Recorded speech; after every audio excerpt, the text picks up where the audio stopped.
Okay, so chapter 2, unit 2, polynomial equations and inequalities. The first thing we're going to do is we're going to look at how to long divide, because I'm going to guess it's been about 10 years or so, maybe 8 since you guys have last long divided. So long division, how can we, if we're asked to long divide, say 683 divided by 5, and we're looking to long divide that. So we're not just going to punch into our calculator 683 divided by 5, hit equals. We want to do this by hand. How do we long divide? What are our steps here? So we're going to look at this and say, all right, looking at the first number, how many times does 5 go into 6? The most it can go is 1. 1 times 5 is 5. Then you do some subtraction. 1, bring down the 8. And now you're looking at how many times 5 goes into 18.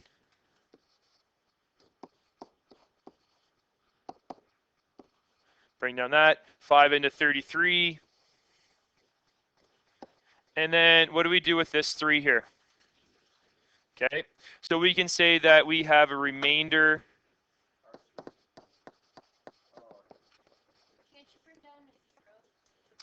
Remainder 3. You could bring down a 0. So if we could put a decimal here, put a 0, and then you're going to get 0.6. Okay, so there's a couple ways you could do that.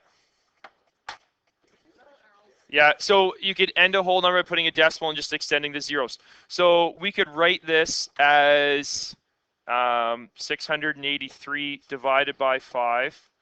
We're going to get 136 R3. Okay, and how we can, like what this means, we could say that a couple different ways to express it. 683 divided by 5 is 136 plus 3 over 5. Okay, so that's one way to express it. We're just taking the remainder from here and whatever we divided it by, remainder and what's divided by. Another way we could express this, or another type of expression we can get, is we can get that 683 equals 5 times 136 plus 3. So we're going to be using our abilities with long division, or the application of long division, into what we're doing today. And today we're going to be looking at our end goal for today will be the remainder theorem.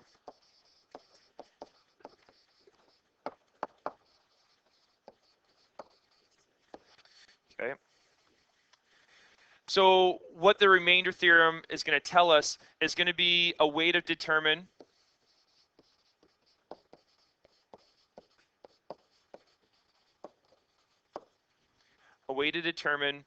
the remainder when dividing polynomials.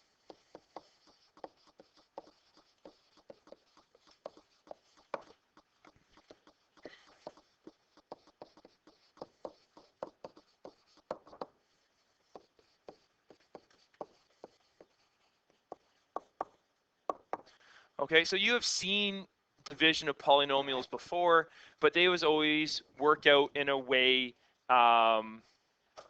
so that things would cancel. For a lot of the time, they would cancel. So you would have seen something similar to, say, x squared minus 9 and x squared plus 8x plus 15. Okay, that is the division of polynomials. Okay, and how you've seen them before, you'd be able to factor the denominator and do some canceling, and we would leave it as that. We'd look at simplifying this, okay, just based on our ability to factor. Now we're going to look at, all right, well, how can we determine how we're going to, what our factors are? We're going to look at how we're going to start building towards factoring polynomials and canceling things out. And so we need to look at how to divide things. So that's what we're going to be starting with today. All right, so let's just jump right in here. Let's look at long division of a polynomial. And our example that we're going to go through is if we want to divide 2x cubed minus 3x squared plus 8x minus 12. And we're going to take that and we're going to divide it by x minus 1. Okay? So when we're looking at long dividing polynomials, the process that we're going to go through is we're starting off, when you're starting, focus on the first term here, your x, and focus on this first term there, your 2x cubed. What do you have to multiply x by to get 2x cubed? So 2x squared.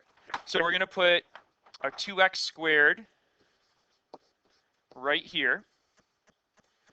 And then just like when we did long division or regular long division, where we go 1 times 5 is 5, we're going to go 2x squared, and we have to multiply 2x squared by everything over here, this whole bracket. So it'll be 2x squared times x gives us 2x cubed. And then 2x squared times negative 1 is negative 2x squared. So from here, draw a line, and then we're subtracting this whole thing. So it'll be 2x cubed minus 2x cubed, 0. Negative 2x squared minus, negative 3x squared minus negative 2x is negative x squared. And then we're going to bring down the plus 8x. And then we do it again. This time we're focusing on our x and our negative x squared. Okay, so x times what is negative x squared?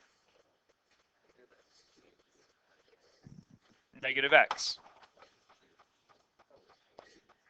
So negative x. Okay, so then we go through that process again. Negative x times x is negative x squared. Negative x times negative 1 is positive 1x. And then again, we're doing a big subtraction over that whole thing. Negative x squared minus negative x squared is 0. 8x minus 1x is 7x. Then we can drop down this minus 12. We do that one more time, plus 7.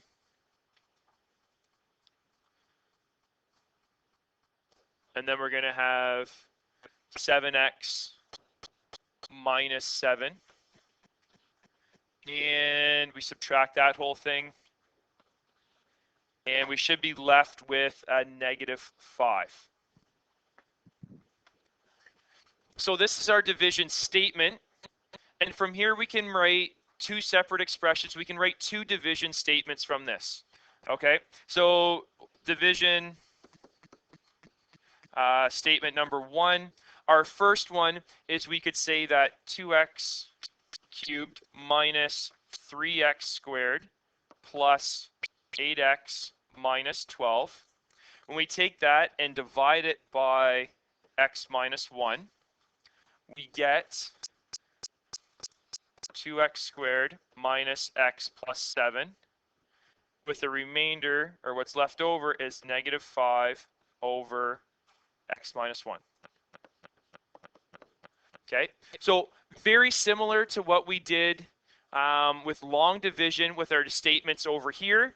So those statements are going to look very similar. So this is the first statement that we did. Okay, so we can get one statement. And the second statement, our second division statement, is that our polynomial 2x cubed minus 3x squared plus 8x minus 12, well, that's going to equal x minus 1 times 2x squared minus x plus 7, and then we have to put our remainder at the end, minus 5. So what we're going to do is we're going to go back up to our first example of long division of a polynomial and put some key terms in there, terms that are the same ones that you probably learned 8 or 9 years ago, where we have a divisor, a dividend, a quotient, and a remainder. And we're going to look down and say, all right, well, we can always write this, or we can express these, our division statements in terms of what we have, like these keywords. So we can always say that for a polynomial function that it's our dividend, we have our p of x divided by x minus b. Okay, we're kind of doing statement number one in general. Okay, that's going to equal q of x plus our remainder over x minus b. So that's the general form of our first division statement. Okay, and what we can end up doing here is how we go from division statement 1 to 2 is we go by and we multiply out the x minus b. So we multiply every term by x minus b. And that leads us to canceling out these ones. And we're going to get our second division statement where our polynomial is q of x times whatever the divisor was, x minus b, plus our remainder. Okay, so all this background work, setting up these division statements, is going to lead us to our first theorem. The first theorem that we're going to look at is the remainder theorem.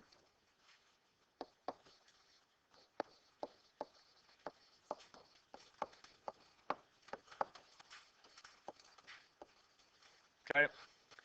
And the remainder theorem says that when a polynomial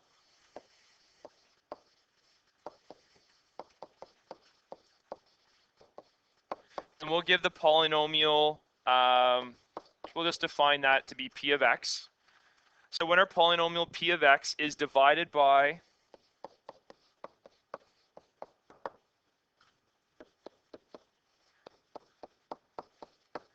when it's divided by something that looks like x minus b, okay, the remainder, okay, the remainder is the polynomial,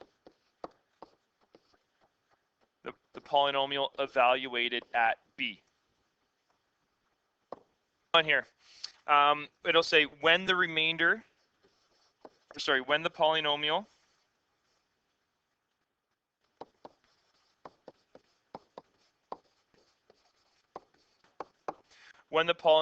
is divided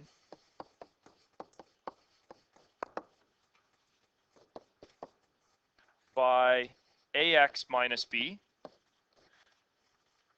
the remainder is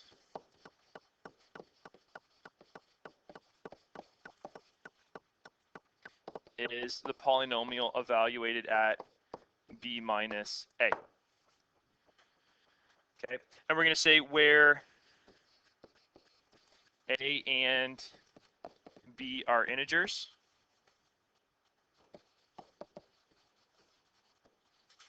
and a cannot equal 0. Okay, so we're going to look at this and we're going to give you a proof for the remainder theorem. So just like your trig proofs, we're going to do this in general. Okay, and we're going to use our division statement that we developed at the bottom of the last slide. We're going to use this division statement here. And we know that we can apply this for any polynomial. Okay, so we say for any polynomial,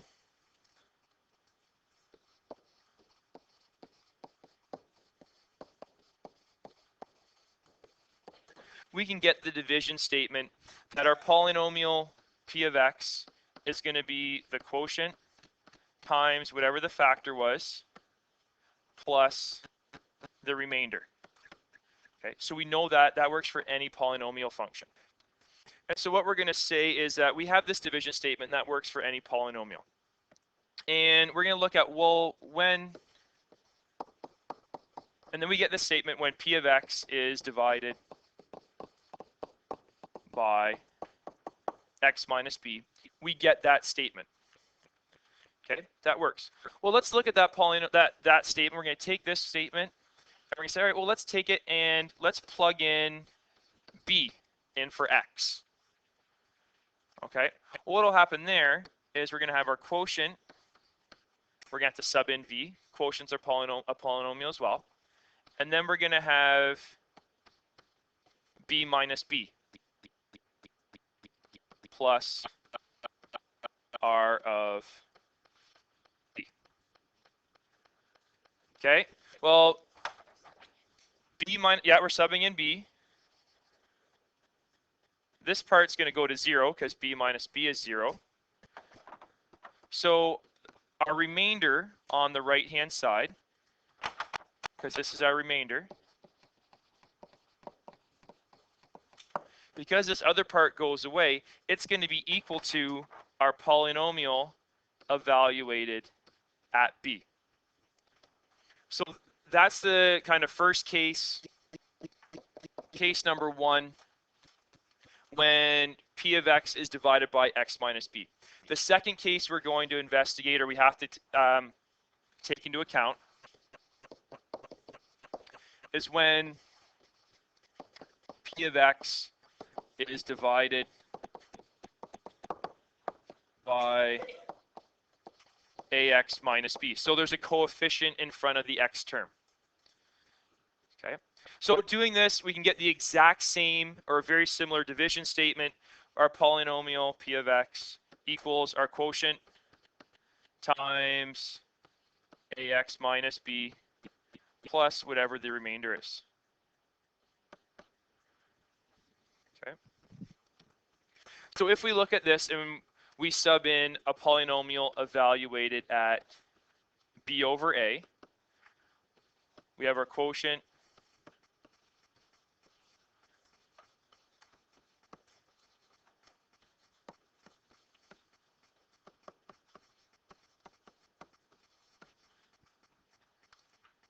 So we sub in b over a in for x. These guys are going to cancel. You're left with b minus b, which again goes to 0, which brings this whole this whole side equals to 0. And so we're going to be left with our polynomial evaluated at b over a equals our remainder. Okay, so we can see the remainder theorem. We're going to go back to the example we did at the start of class, and the example that we did was we had the polynomial 2x cubed minus 3x squared plus 8x minus 12, and we took that polynomial and we divided it by x minus 1. Okay, so in this case, here's our polynomial. This is going to be our divisor. And if we look at the remainder theorem, it tells us that if we have a polynomial divided by x minus b, so this is we have that same x minus b form from the theorem, the remainder should be this polynomial evaluated at 1. Okay, so if we go back to our original polynomial and we sub in 1 in for x,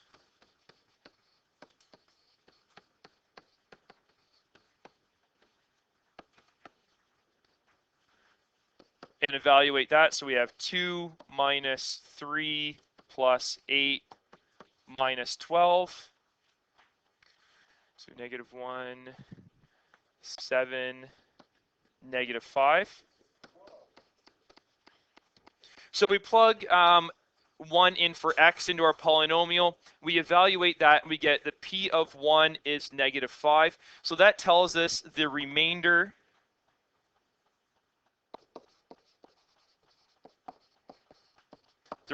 is negative 5 when 2x cubed minus 3x squared plus 8x minus 12 is divided by x minus 1. Okay, which if we jump back to our slide, our example we did with long division at the start, we do get a remainder of 5 when we perform that long division. So our theorem checks out.